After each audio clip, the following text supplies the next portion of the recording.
So on one hand, you're not wanting to spend a lot of money on your fragrance.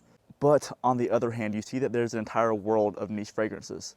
In today's video, I'm going to be going over one designer and one niche fragrance. I'm going to be going over the price, the presentation, and my overall opinion on these fragrances. And hopefully by the end of the video, you'll leave with more information than you had when you clicked on this video.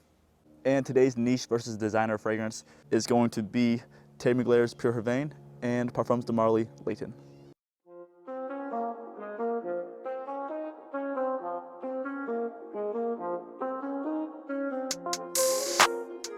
So we will start with the Pure Havane. Pure Havane is a 2011 release from the house of Thierry Mugler.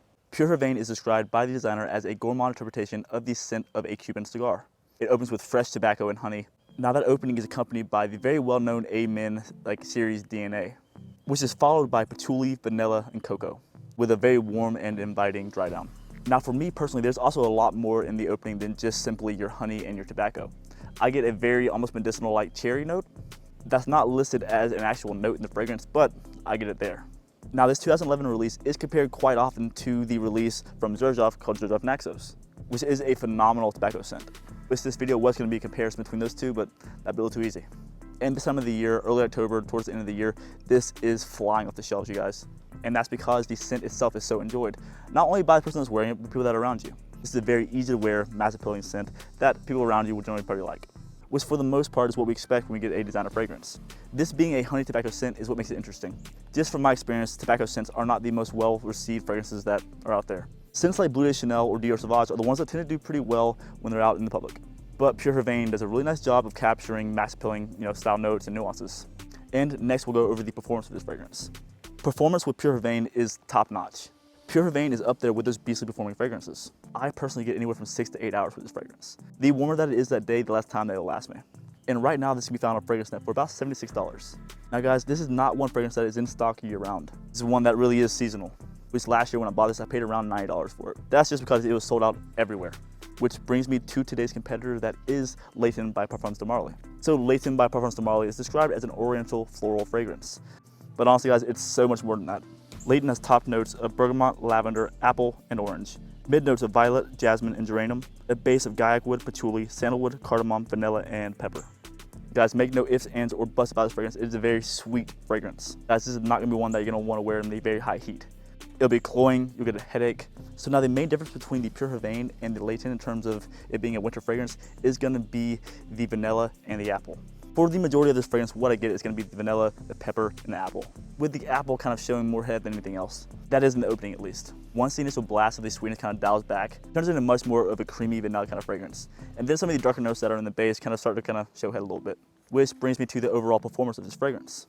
This is a 12+ hour fragrance, guys. Make no doubt about it, which from my experience is one of the major differences when it comes to designer and to niche fragrances. I know that there are a lot of niche fragrances that I have not tried that do not last a long time, but from what I have experienced, they tend to last a bit longer than my designers that I have in my collection. One thing is for certain, if you're in a small town like where I live and you're wearing this on say like a winter evening, this is gonna have you being the most unique smelling person in that room. Now, if you're somewhere like New York, probably not. There are certain aspects to this that kind of lean a bit designer-like in terms of maybe it being mass appealing. But somewhere like here, this is gonna have you being the best smelling person in that room, which brings me to the price of this fragrance. Hey, this is good. This is good timing here. You can see over here, my mailman just pulled up. So what we're actually gonna do right now is gonna take a pause on this video real quick. I'm gonna do an unboxing for you guys real quick. I don't know if you guys just saw that, but I just got this in the mail. The mailman just pulled up. And well, while we're here, I'm gonna do just a little unboxing. I'm not really sure where again this is coming from, but it was delivered initially with the Swiss post. So Switzerland. And I honestly never thought I was gonna get this fragrance. To be honest with you guys, I thought it was lost. And guys, like I said, very interesting packaging. By that, I mean, they put it in a little store bag. So what we have here, guys, is gonna be called Insomnia. Which I'll get around to doing a video on this pretty soon, but back to the video. So Parfums de Marly Layton can be found for about $155 on VembaFragrances.com, which is not much more expensive than the Pure Havane. Now, actually putting these two head to head, the versatility factor goes to the Pure Havane. It can be worn almost year-round long. In the dead of summer, don't do it. But the Layton can only be worn, in my opinion, on in the winter. Not the start of autumn, but like here in Georgia, it can be worn under maybe 40 degrees. Anything over that's gonna be a bit too warm. Whereas the Pure Havane can be worn, in more seasons and more time. Now the price also goes to Pure Havane. coming in at almost $100 cheaper than the Layton. Which, guys, if you're only looking for one fall fragrance and it's between these two, I would have to say go with the Pure Havane. Even though this might look nicer on the shelf, in the long run, you're gonna enjoy wearing this one more. Especially if you're more of a fan of tobacco and honey than you are with, say, apple and vanilla. So that's what it really falls down to. If you're a bigger fan of, say, apple and vanilla, then you're gonna wanna reach for something like Layton. And you'd probably be just a bit disappointed with something like this. But the one that I feel safe in recommending for you guys is gonna be the Pure Havane.